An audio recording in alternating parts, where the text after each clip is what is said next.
Everybody, it's Chainsaw Reacts back once again here, continuing my journey going through all the Metallica albums in release order, and here we are today with the third album from Metallica released in 1986, the final album to feature Cliff Burton on bass, Master of Puppets. Now, just like with Kill 'Em All and Ride the Lightning going through those albums, I'll be going through all the songs in the order of the track list on the album, and ranking them solely based on the actual quality of the song, not live performances or anything else surrounding like context or anything. It's really boiling down to the simple thing of the song. How well is the song made? How does it resonate with me as an individual, loving Metallica, my favorite band of all time?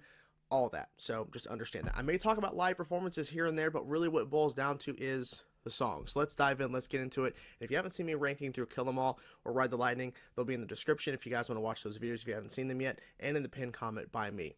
Let's dive in. Starting off with, of course, the epic, amazing opener, Battery. Let's get this out of the way. Let's just move it. S tier. No question. Battery is going in S tier.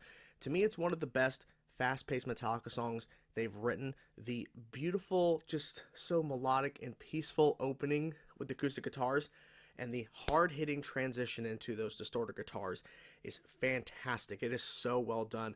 How it's so seamless, adding just more layers to the melody and adding more harmonizing elements with those acoustic guitars and then slamming you with that transition. The main riff is so impactful, and just the clear sound of it, it is just so hard-hitting. And then, of course, the ending kind of moment where they kind of go back to, because at the end of the solo, which is fantastic guitar solos from Kirk on this song, that dun dun dun dun dun dun dun dun dun dun, and the double bass, and they go back to it at the end of the track. It's so well done, and like I said, one of the best fast-written songs from Metallica. And this song, I think, stands up against any other song you could realistically put up from the first four albums in their 80s kind of thrash, really heavy era. Battery is definitely one of the best ones they've written in terms of that. It's such a heavy-hitting song. No question, S tier for Battery. Next up, of course, the title track itself, Master of Puppets. We're going S. Again, there's a reason why the main riff, the riff everyone recognizes, the opening, dun dun dun dun dun dun dun dun dun dun dun. There's a reason why that riff is basically learned by everybody trying to learn guitar, even if you're not looking to play hard rock or even metal music. A lot of guitar players who pick up a guitar, they learn that riff. There's a reason why it's so iconic. It is simplistic in its form, because when you look at everything surrounding that actual riff itself, it's simple, but it's really about the downstrokes on the strings and that palm muting. It's such an iconic riff. And the whole entire song, there's so many layers and so many things that just works for the song, and just everything, the transitions, all of it is so seamless. And it just really shows the complexity that they've gotten to at this point, because when you look back at Kill 'Em All, and even Ride the Lightning, which started to show elements of this, this song alone showcases, like, after Battery, which is a hard-hitting, heavy song, to this track that is very fast-paced and a lot of elements and a lot of transitions, a lot of different riffs, and a lot of different just things they're doing with the song. It shows how complex they are in terms of their writing. It is a song that will continue to stand the test of time. It's the reason why it's one of the most popular metal songs of all time. It is a classic. It stands out, and it's one of the best songs Metallica's ever written. And I've already said that about Battery, but as a Metallica fan, I pretty much say that about a lot of the tracks. But Master of Puppets, no question, everyone praises that song. Regardless of how you feel about Metallica, it's hard not to give praise to Master of Puppets, the song itself. The thing that should not be, which, heavy, sludgy in a sense, honestly, the more I thought about it, because I'm like, you know what, I think that's another S tier, because to me, this is their best album they've ever written. Like, no question, I think it's the best album they've ever done. But I think I might have to go with A, the thing that should not be. Like, I love the song, and every time I go back to it, I'm like, oh yeah, I forgot how great this song is. But when I think about the other songs on this album, and think about, like, say, even the first two tracks, then leading, of course, now track 3, the thing that should not be, there's something about it that obviously that I love, but there's something that I just wish was maybe a little bit more in it. I'm not sure what it is, but in terms of pacing and how the song is written compared to the first two tracks, it's very different tonally. Of course, they're tuning down on the guitars as well. It's just a heavy, slow track. Of course, Cthulhu, that's what the reference to. It's like basically the continuation of the Call of Cthulhu, of course, in terms of like talking about Cthulhu and everything. But yeah, if there was a little bit more going on in the track, like, I think it might go a little bit higher, it may go to the S tier, and I may even change it before we end this video. But I'm going to stick with A. Love the vocals from James. Love the just epic just riff at the opening there, and just the dum dum, beautiful opening. And then of course Kirk's guitar solo is just like insane what he does in this song. But I think the thing that should not be, I think it's fine at A right now. It may change. Welcome Home Sanitarium, of course, the ballad, if you will, of the album. A good, pretty, like, in a sense, I wouldn't say like a great, but a pretty good successor to Fade to Black, which to me I think is the better of the two songs. And Welcome Home, I think, is a nice continuation of that idea of the kind of pattern of writing a kind of ballad, because of course we see it again with One later on in Justice for All. To me, Welcome Home, I think, is fine in A. I think that's perfectly fine for it. I love the song, and I think I've heard it live once or twice. I'm trying to remember. Yeah, I definitely know I've heard it at least once. I like the song. I do. Really enjoy it. But it doesn't really hit on the same kind of level in terms of the riffs and the lyrical content that Fade to Black does. But I think it's definitely a nice successor to that, because Fade to Black was their first attempt at that kind of like writing style of a ballad with some heavy hittingness. And Welcome Home does follow that pattern. They go a little bit heavier than Fade to Black on Welcome Home, but I think it still works as a ballad for the album, and it really does show off the really, even though we've had some, well, of course, in the middle of Master of Puppets, that epic, kind of slow down, clean guitar tone, and then some epic guitar harmonies and all that, and the melody there. Welcome Home has those elements to showcase the quality and the sound of the clean guitars, and that opening riff is simple but very, very catchy. So well done in terms of like a simple riff, but it's really effective. But to me, Welcome Home is great, but it's not on the level of an S tier in my opinion. Disposable Heroes. This song hits hard. They don't play it live as much, and it's a very impactful song in terms of its lyrics. And once again, I'm going to have to go with A again. I love Disposable Heroes. I do love the track, but I don't love it in terms of like an S tier ranking in my opinion. Like, I think the song works for what it's trying to accomplish in terms of its lyrical content. The very hard-hitting riff, which I still try to understand how they wrote that riff the way it is. Like, it's strange. Like, you ask like the guys when they were looking back on this album or any particular album in general, and you're trying to figure out like how they write that, because even Lars brought up in terms of Eye of Beholder, like, why'd we write a riff like that, like the main riff for Eye of Beholder? Disposable Heroes, like, I'm trying to like understand how they came up with that riff pattern and trying to understand like the logic behind it, because even Master of Puppets, the time signature of that song is off, and when they bring it up to the band, like in terms of like it's just so like odd, like it's just a little strange. They're like, well, we don't know, we just wrote it. Like, they have no idea. It just happens. For Disposable, I think it's the same thing for Disposable Heroes, but it's a hard hitting song from beginning to end. There is no real slowdown pace at all to it, and I love the actual build up to the actual main riff itself when the song starts off. I just love how it just that main riff that James is hitting, and they're all just boom down, just love it. And then of course hitting into the main riff itself. And I love the ending when Cliff is hitting, it seems like he's hitting power chords or something at the end, but Cliff is hitting some really cool shit at the end. Dun dun dun dun dun.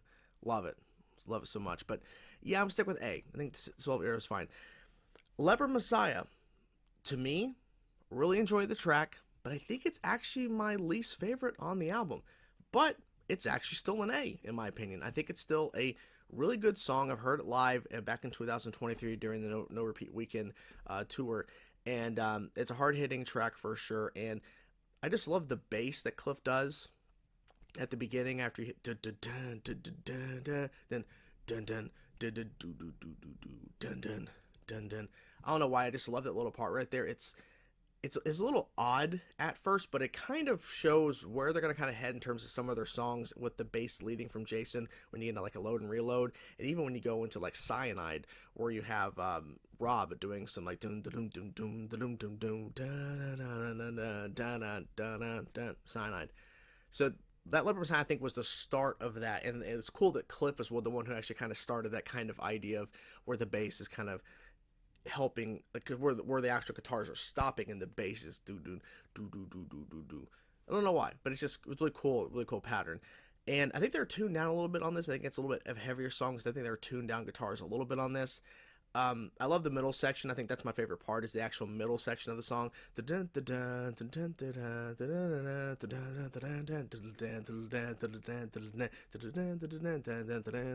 skipped a little bit there, but you get my point. Love that middle section so much. It's really cool. But I still think A.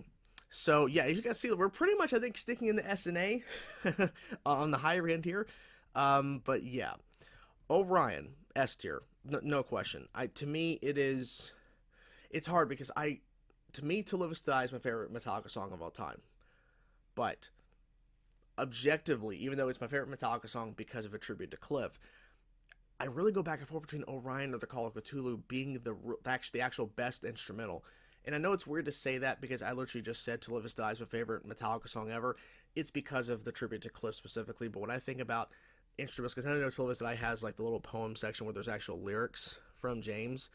But to me, Orion and Cthulhu are, like, to me, the best instrumentals, of course, they've written. Of course, there's only a couple instrumentals they've actually written.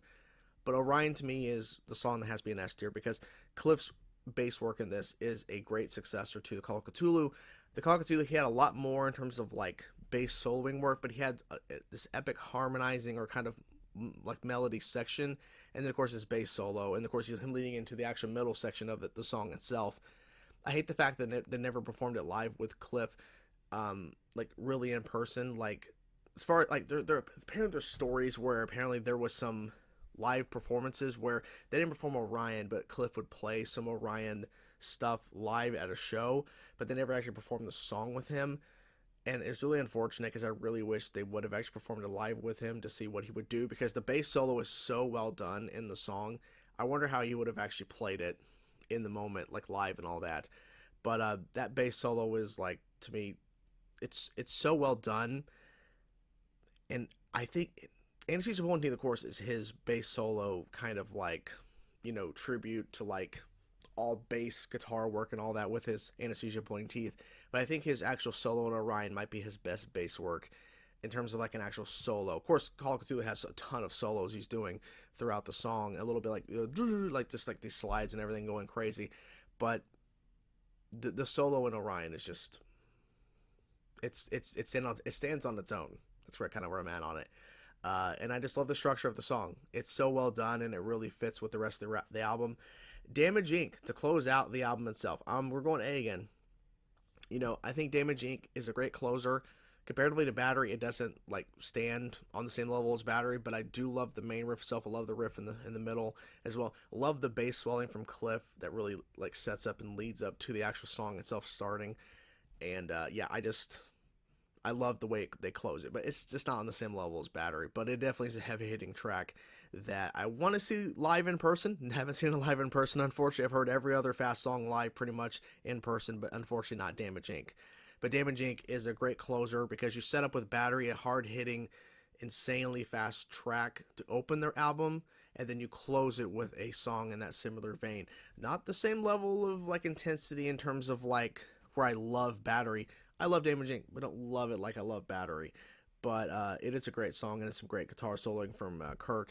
And I love the double bass in the final verse from Lars, even though it's hard to hear at times, so you have to find like remasters of the song or people turning up the double bass a little bit or something on YouTube, which I have found, thankfully. But yeah, so overall, this album is their best album they've ever done.